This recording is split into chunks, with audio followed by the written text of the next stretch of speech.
국내 발생 현황을 먼저 말씀드리겠습니다.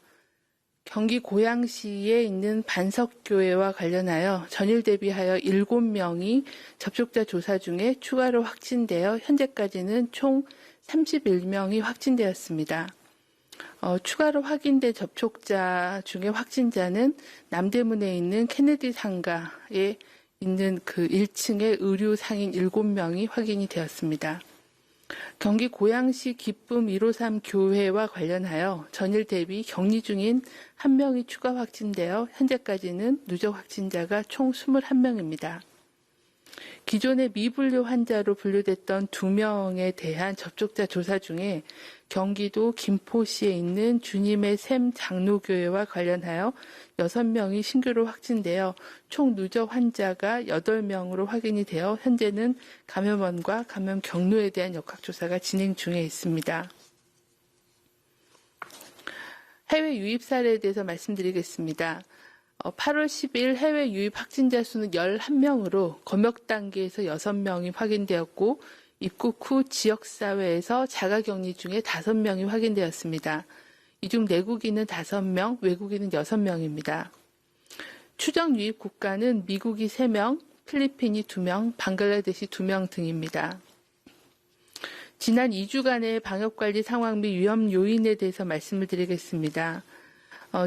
최근 2주간의 주요 통계를 보시면은 해외 유입 일일 평균 신규 확진자 수는 31.4명에서 21.4명으로 감소하였고 국내 발생 일일 평균 신규 확진자 수는 19.9명에서 12.1명으로 감소된 상황입니다. 최근 2주간의 감염 경로를 보시면 해외 유입이 300명, 63.8%가 해외 유입 사례였고 국내 집단 발병과 관련된 사례는 81명으로 17.2%였고 감염 경로가 조사 중인 사례는 40명으로 8.5%, 그리고 해외 유입과 관련된 지역 감염이 7명으로 1.5%였습니다.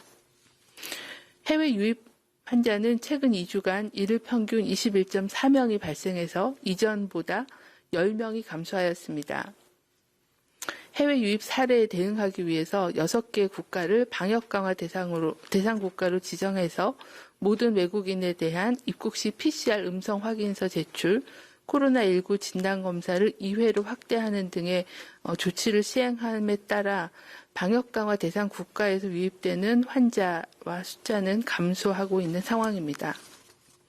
하지만 코로나19의 전 세계적인 확산 추세가 지속되고 있는 상황으로 해외 유입에 대한 위험에 대응하기 위해 확진자가 발생한 선박에 대한 방역을 강화하는 등 해외 유입 환자 차단을 위한 검역과 격리 등 필요한 조치를 강화할 계획입니다. 한편 해외 입국자를 통한 가족 간의 전파 등 감염 전파를 예방하기 위해서는 자가격리 수칙을 준수하는 게 필요합니다. 격리 장소 외에 외출 금지, 그리고 독립된 공간에서 혼자 생활하기, 가족 또는 동거인과의 대화 등의 접촉을 하지 않기, 그리고 실내 마스크 착용하기 등 생활 수칙을 반드시 준수해 주실 것을 당부드립니다. 국내 발생 환자는 최근 2주간 일일 평균 12.1명이 발생해서 이전 2주보다 7.8명이 감소하였습니다. 연령별로는 60대 이상의 비중은 감소하고 20, 30대 및 40, 50대 비중은 증가한 상황입니다. 지역별로는 수도권 중심으로는 종교시설, 방문 판매, 식당 및 카페 등을 통한 집단 감염이 지속적으로 발생하고 있습니다. 최근 수도권에서 소규모 종교시설 및 방문 판매 관련 집단 감염이 발생함에 따라 방역수칙 준수를 당부드립니다. 종교 행사를 실시하는 경우 실내에서는 마스크를 벗지 않도록 하고 종교시설 내에서는 공동 식사나 간식 제공은 하지 말아야 하며 종교 행사 전후의 소모임도 자제해 주실 것을 당부드립니다. 특히 많은 사람들에게 전파가 우려되는 학예 수련회 등 여름철 종교 행사는 취소하거나 비대면으로 전환해 주시기를 요청을 드립니다. 방문 판매의 경우에도 지속적으로 집단 발생이 보고되고 있습니다. 가정방문, 오피스텔 등을 통한 소규모 설명회 및 제품 체험 행사 등을 통해 장시간 동안 밀접하게 대화가 이루어진다는 점에서 감염 발생의 우려가 매우 높습니다. 중장년층, 특히 고령층은 방문 판매 관련 모임이나 행사에 참석하지 말아주실 것을 당부드립니다. 휴가 및 방학에 따른 국내 발생 위험이 지속됨에 따라 지자체와 협력하여 고위험 시설에 대한 현장 점검 및 방역 관리를 시행 중에 있습니다. 국민들께서도 밀집, 밀폐, 밀접한 환경으로 코로나19 감염의 우려가 있는 클럽 등 유흥시설, 주점, 식당 및 카페, 유흥주점 등 다중이용시설에 대한 방문은 자제해 주시고 많은 사람들에게 전파 위험이 있는 모든 실내 시설에서의 수련회 등 숙박을 겸한 집단 행사는 연기하거나 취소해 주실 것을 요청을 드립니다. 지난 한 주간 사망자는 4명이 발생하였습니다. 연령별로는 90대가 2명, 80대가 1명, 40대가 1명이었고 치명률은 80대 이상이 25.2%, 70대가 9.39%로 높았습니다. 중앙방역대책본부는 코로나19 환자 검체 776건에서 검출한 바이러스 유전자 염기서열 추가 분석 결과를 말씀을 드리겠습니다.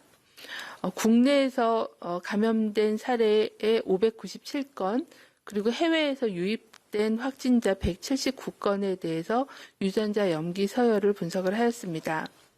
세계적으로 4월 초까지는 S와 V그룹이 유행하다가 그 이후에는 G, GR, GH 그룹이 유행 중이며 아프리카, 인도, 러시아는 GR 그룹이, 북미, 유럽, 중동 지역은 GH 그룹이 우세한 상황입니다.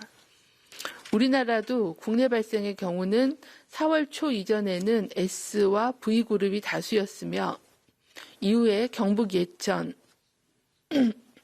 이태원 클럽 발생 사례부터 현재까지는 GH그룹에 속하는 바이러스가 다수 검출되고 있습니다. 해외 유입 사례의 경우는 추정 유입 국가별로 발견되는 바이러스 그룹이 상위하나 GR그룹이 가장 높은 비중을 차지하고 있습니다. 해외 입국자에서 검출된 바이러스에서 감염에 관여하는 스파이크 단백질에 대한 새로운 변이 3건을 확인하였습니다. 이에 대해 WHO에 보고하고 추가적인 분석을 실시하고 있는 중입니다.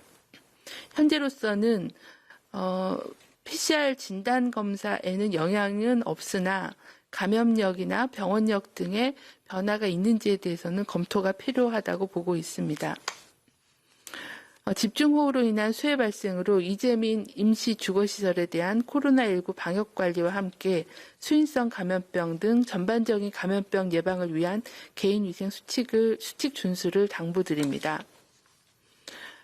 임시주거시설을 이용하시는 이재민들께서는 손 씻기, 마스크 착용, 2m 거리 두기 등의 예방수칙을 준수해 주실 것을 요청을 드립니다. 또한 설사 감염병, 식중독 등을 예방하기 위해서는 생수나 끓인 물과 같이 안전한 물을 드시고 음식물은 충분히 가열하여 섭취하여 주시기를 당부드립니다. 또한 유행성 눈병이나 피부병, 그리고 렙토스피라증과 같은 감염병에 대한 주의도 필요합니다. 침수 지역에서 작업을 할 경우에는 방수복, 장화, 장갑 등의 개인보호를 착용해 주시고 오염된 물에 노출된 피부는 반드시 작업 후 깨끗한 물로 씻어 주시고 작업 후에 혹시 발열 등의 증상이 있을 경우에는 병원에서의 진료를 받아주시기를 당부를 드립니다. 이상입니다.